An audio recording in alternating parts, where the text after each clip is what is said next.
just need another billion of money scattered around. Do you know, I did say to you last week he would have a decision to make on Thiago Silva, and he did, but that clearly didn't work. So whether he revisits that or not.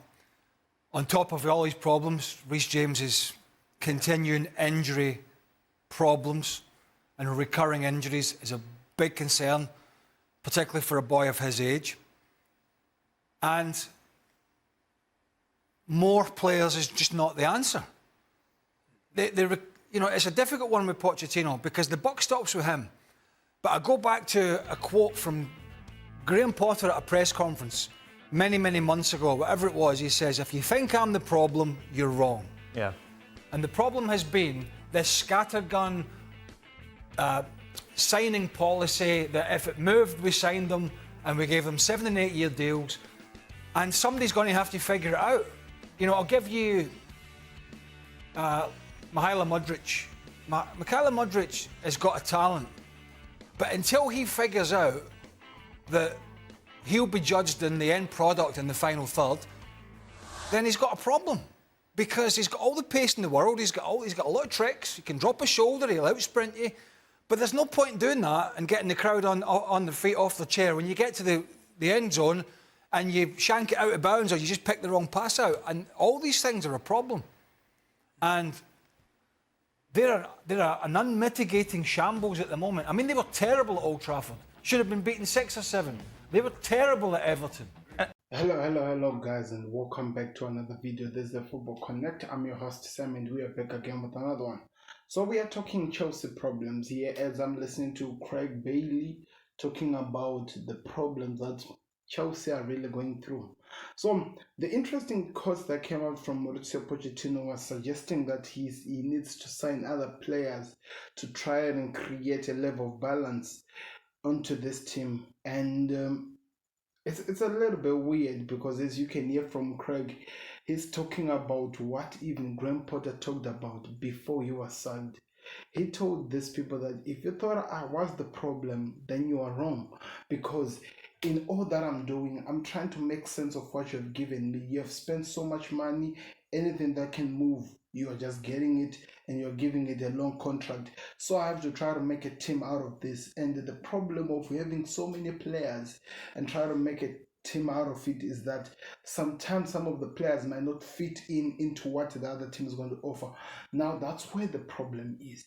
If, for example, Graham Potter was given the money to at least try to strengthen his team, looking at what he have, adds more, working with the sporting director, that could have been different. But the problem is this guys, this board, this ownership, this whatever modem that they've made, that they just look for anyone under the age of 25 and who can move or even walk, and they get him. That's what is causing Chelsea to be where they are. That is what is leaving Chelsea now stranded, wondering exactly the direction in which the team is going. And I don't see this changing. I don't see any direction this will actually lead, because there are so many mistakes that are being made, and the more they do it, the more we'll come back in this video and keep talking about where Chelsea are. Because now, let's face it, this is a crisis. Every manager who's at this club is dealing with a misfit squad, which he doesn't even know how to set it up. He doesn't even know what exactly to do, and that's where my problem is. Anyway, let me hear what the ESPN guys has to say about it. Let me know your thoughts in the comment section. Do me a favor, click the like button and subscribe to the Connect as we continue with the video. And you point to the fact, but Nkunku's coming back. But that's one player. But Nkunku's not playing in the back four, is he? He's not playing in the middle of the park. But what's going on? Like, you look at Enzo and Caicedo. They spent a lot of money on these players, and obviously on their day, they're up there as some of the best in the world. But they just keep getting outplayed all the time. I mean, I think Chelsea's primary need is a striker. I think we all agree on that, and maybe Nkunku coming back adds to that. First of all, if you're Everton and you, in response to you beating Chelsea, you hear Chelsea saying we need to spend more money, given you just got a 10-point deduction, you are wondering what planet is this all happening in?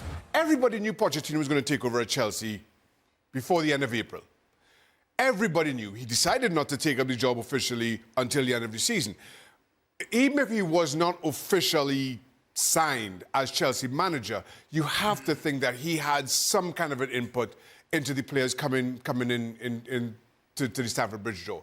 And while they did a good job early on in moving a lot of players out, recouping a lot of that money, you can't say that anything after that was well spent. So who takes responsibility here? At some point, somebody has to take responsibility. Something has to get fixed. One of the problems is you know, you can't absolve Pochettino of blame. You can't. He's the manager. He picks the team. He trains the players. He chooses the tactics. But there's faults. It's a bit like Man United in a sense, where it's not all Ten Hag's fault. Of course, it's not.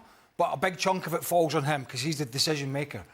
And one of the problems that Pochettino has got is that their transfer policy, this haphazard, hapless ownership at the moment, was not... Their transfer policy was not, what do we need? It was, who can we get? Right? Yes. And it was, who can we get? And they went out and they got who they could. Right? If somebody else was trying to sign a player, they were sniffing around. We knew that. Right? Oh, Arsenal. Oh, Liverpool. Oh, you want him? You know, he might be good. Right, we'll get him. So it wasn't, what do we need? It was, who can we go out and splurge the cash on? And that has left Graham Potter before and Pochettino one of the most imbalanced, top-heavy squads ever seen in English football and maybe even European football. Yeah. So they don't need another 4 or 5 players to muddy the waters. They really don't. And so I don't know where they're going to go in terms of going forward in January and in the summer. But what we do know, if these results continue, he's probably going to be the next one to go. Of course, they spend so much money to bring in Moises Caicedo, to bring in Enzo Fernandez. These are good players, by the way, and I'm not refusing this. But I think one of the problems that we're facing, like what Shaka was talking about, is they are dealing with a manager who's trying to... They have so many players who are trying to make sense of everything that is happening. And Mauricio Pochettino is head from March to try and talk to the club in terms of the players to get, so that he tries to make out maybe his team, the team that we'll call his, which he can be able to move on with. But the problem also we are dealing with, which is being mentioned by the Craig, is this. That transfer policy was wrong from the beginning. It was never who do we need. It was who do we get. And if you are going to try to sign players because of you can get them, that's where problems are, because it will leave you with an imbalanced team.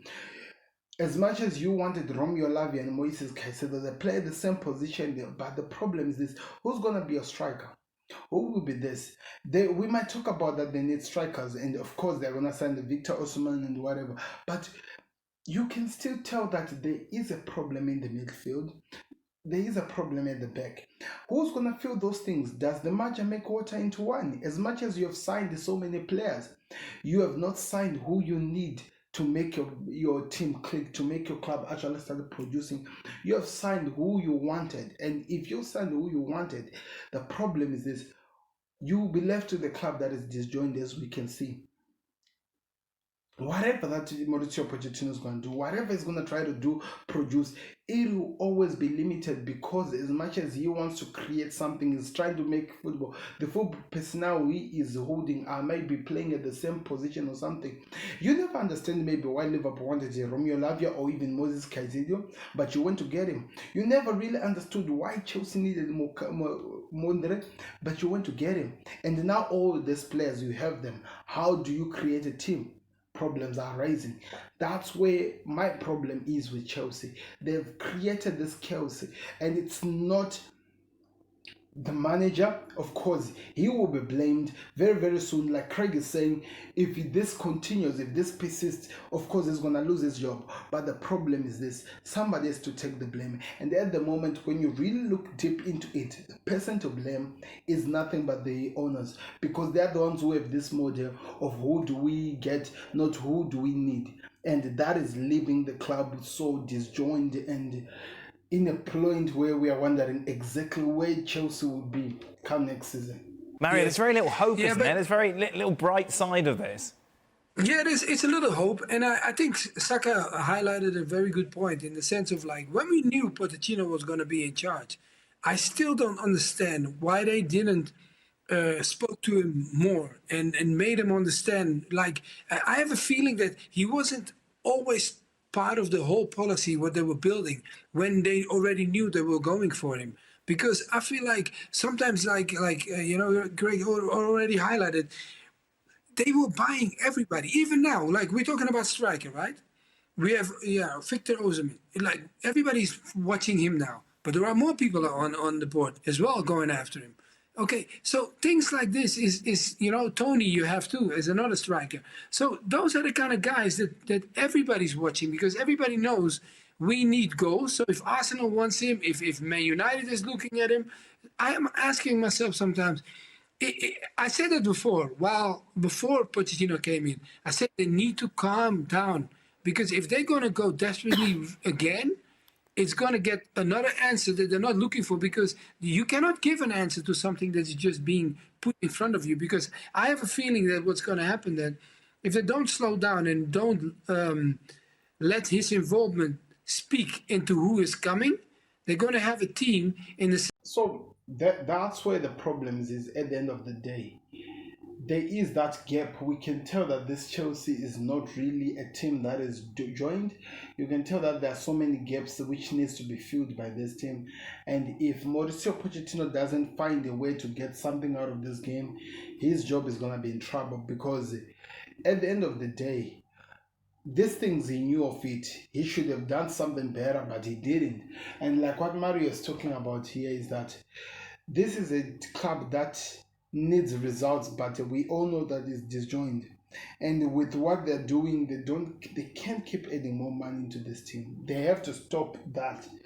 And maybe, just maybe, because the types of games that are coming, if he at least try to win those ones, the eyes might move away from him. But if he doesn't find any direction before this, I'm telling you, it's just a matter of time. I want to know your thoughts in the comment section. Where exactly do you see Chelsea going with the performance they're doing, with what we are seeing?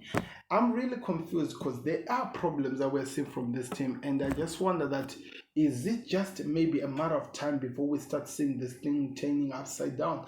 Because it is going to cost this team at the end of the day. If there's no anything that changes, this will cost Chelsea, but we are here to talk about it, and I want to hear your thoughts in the comment section. Do me a favor, click the like button, subscribe to the Connect, always important. I'm out. Peace. Let's see you on another video.